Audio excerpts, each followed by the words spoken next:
দর্শক কেমন আছেন? আশা করি ভালো আছেন। প্রিয় দর্শক, এস আলমের 11 একর সম্পত্তি বিক্রি করবে ইসলামী ব্যাংক। চলুন বিস্তারিত জেনে নেই। প্রিয় দর্শক, এস আলম গ্রুপের একটি অঙ্গ প্রতিষ্ঠানের কারখানা ও জমি সহ 11 একর সম্পত্তি নিলামে তুলেছে ইসলামী ব্যাংক বাংলাদেশ লিমিটেড। ব্যাংকটির চট্টগ্রাম খাতুনগঞ্জ শাখা থেকে এস আলম গ্রুপের ওই প্রতিষ্ঠানের নেওয়া ঋণ এখন অনাদায়ী অবস্থায় রয়েছে বলে জানায় কর্তৃপক্ষ।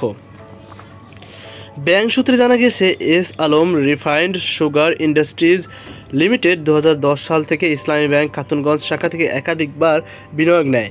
সময়ের সঙ্গে সঙ্গে ঋণের পরিমাণ বেড়ে বর্তমান প্রতিষ্ঠানের কাছে মোট পাওনা দাঁড়িয়েছে 9,948 কোটি 42,70,000 টাকা।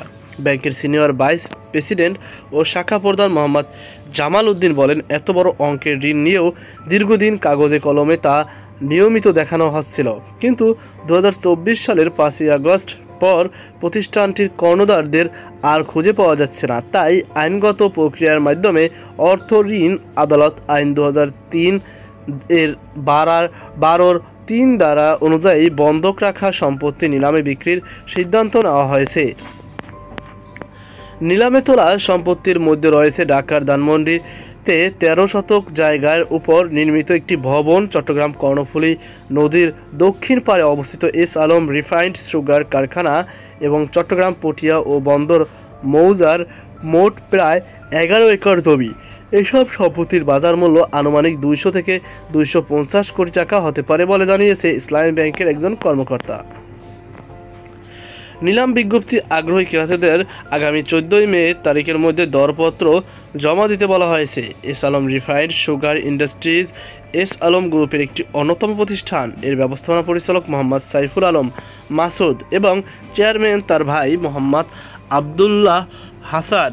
জামাত মুক্ত করার নামে 2017 সালে বিতর্কিত শিল্প গ্রুপ এস আলম পরিকল্পিতভাবে শেয়ার কিনে এবং ব্যবস্থাপনার অনুগত পরিচালক বসিয়ে ইসলামী ব্যাংকের পরিচালনা পরিষদের নিয়ন্ত্রণ নেয়।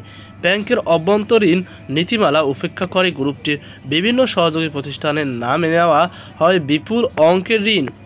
একাধিক তদন্ত প্রতিবেদনে দেখা গেছে, এস আলম গ্রুপ এবং সংশ্লিষ্টদের নামে উত্তোলন করা ঋণের পরিমাণ দাঁড়ায় প্রায় 1,31,000 কোটি টাকা, যা ব্যাংকটির মোট ঋণের প্রায় অর্ধেক। এসব ঋণের বিপরীত জামানত রাখা হয়েছিল মাত্র 4,359 কোটি টাকা। ছাত্র জনতার গণঅভ্যুত্থানে গত বছরের 5ই আগস্ট আওয়ামী লীগের নেতৃত্বাধীন সরকার পতন হয়।